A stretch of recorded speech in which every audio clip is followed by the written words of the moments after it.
context of a broader threat of workplace violence. That got a lot of people sort of revved up in this debate. Republican Congressman Joe Walsh joins me now. He's on the Homeland Security Committee. Congressman, welcome. Good to have you here.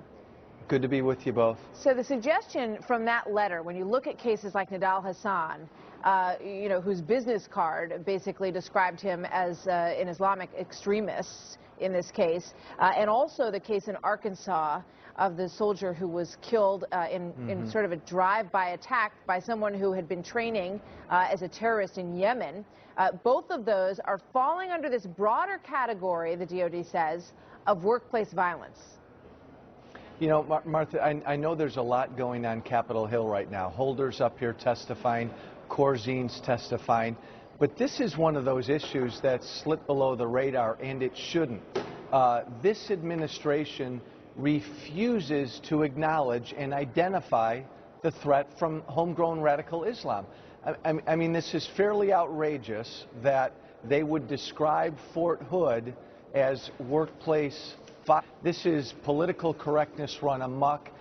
This is what the administration has been doing for a long, long time.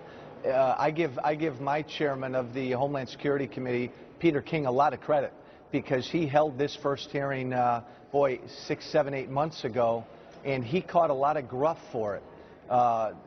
And he went right at, and we're not afraid to go at, political correctness. You know, I think the Department of Defense would say that maybe this is being misinterpreted, in terms of the way they say this, because they're saying how the department is dealing with the threat of violent Islamist extremism.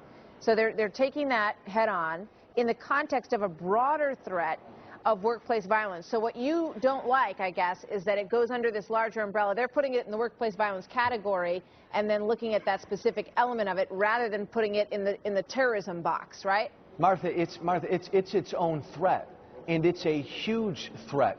Homegrown terrorism, the radicalization of American Muslims here is a huge threat. It's a huge threat on our homeland, and it's a huge threat against our military. And the fact that this administration wants to sort of umbrella it in this general nebulous threat of workplace violence clearly is an effort to not identify the threat because of political correctness. They are so afraid of calling it what it is.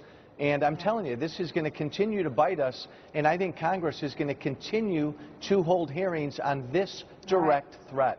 Congressman, thank you. And we saw heading to the break there the video from Mr. Long, who made an impassioned plea for his son who was killed at a recruiting station, that he feels that it's all being put in the wrong light in these investigations. Joe Walsh, Congressman, thank you very much, sir.